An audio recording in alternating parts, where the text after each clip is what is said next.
And it gives me great pleasure to be having a conversation with Christine Ball, a colleague of mine also here at the Alfred Hospital and Monash. Christine is a very special anesthesiology. She has a doctorate in the history of anaesthesia, and she has published this wonderful book called The Chloroformist, published by Melbourne University Press. And it's a biography on the professional life, largely, of an anaesthesiologist from the mid-1900s called Joseph Clover. Christine, how are you? I'm good, thanks, Paul. Thanks for doing this interview for us today. Now, the book itself is really pitched not just at medical people, but also people in the public who have any interest in the history of all, and perhaps most importantly, to wonder how and where painless surgery began across the world. And your particular focus was Joseph Clover.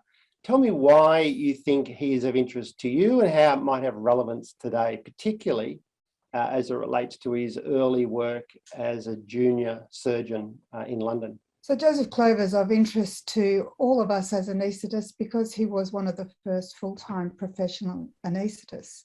And that came about because of his job as the resident medical officer at University College Hospital, which was a really unusual position. It was a position of great power, but given to a man who was quite young. He was only about 23 or 24 when he took up that position. But that position was a resident job. It meant that he lived in the hospital. He had probably 2 rooms there. He was responsible for all the junior doctors in the hospital. So the dressers, the surgical assistants, the physician's assistants. He also oversaw the running of the wards, the admission of patients, the outpatients wards, and the nursing staff. And he ate with the nursing staff and all these resident staff at least twice a day. So there was a real sense of community in the hospital and a real sense of collegiality, I think, among all the doctors, and obviously a venue for debriefing at the meal tables every day. So also, as a result of that, he became the chloroformist to the hospital because chloroform had just come in and there needed to be somebody give it, and I guess he was the obvious person.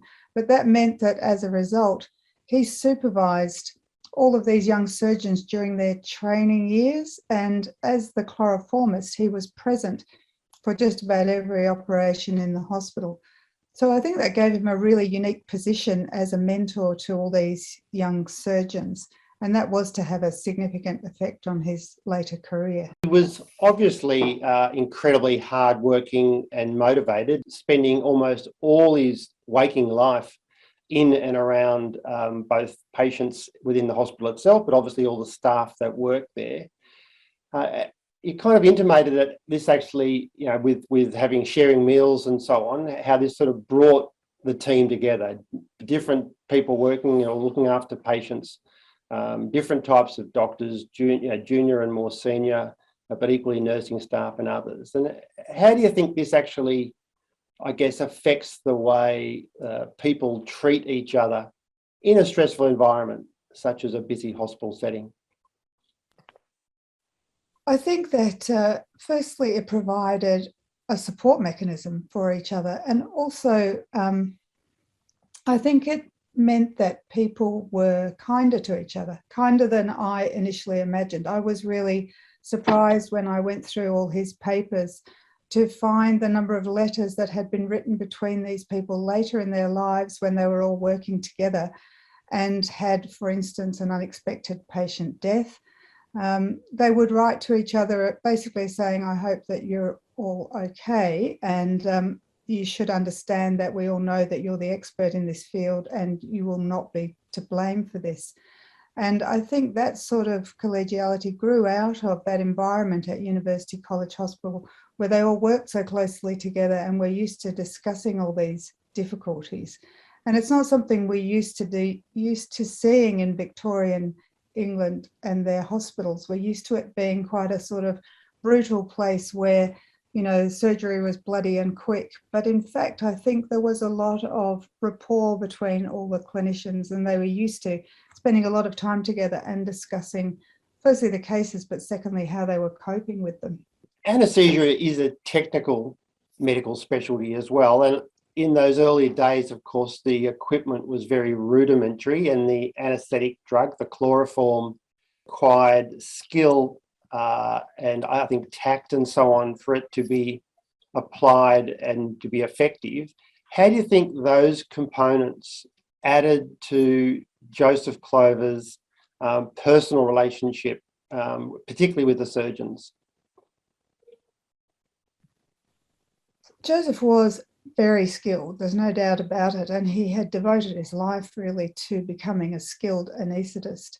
And I think the fact that he was so skilled at that, plus he had been their mentor through so much of their earlier training, meant that they really trusted him, not just with the patients and the administration of chloroform, but with the whole running of the perioperative journey for the patient. So they often consulted him later in life to see the patients beforehand and even to spend time with them with the patients afterwards. So, for example, when Napoleon III was really sick, Clover went with Henry Thompson and lived in Napoleon's house for several days. So assessed him every day, decided if he was fit for surgery, administered the chloroform, and then helped look after him afterwards. And on the day that Napoleon actually died, Clover decided he was too sick for anaesthesia. So I'm sure that there was a great relationship between the surgeons and the physicians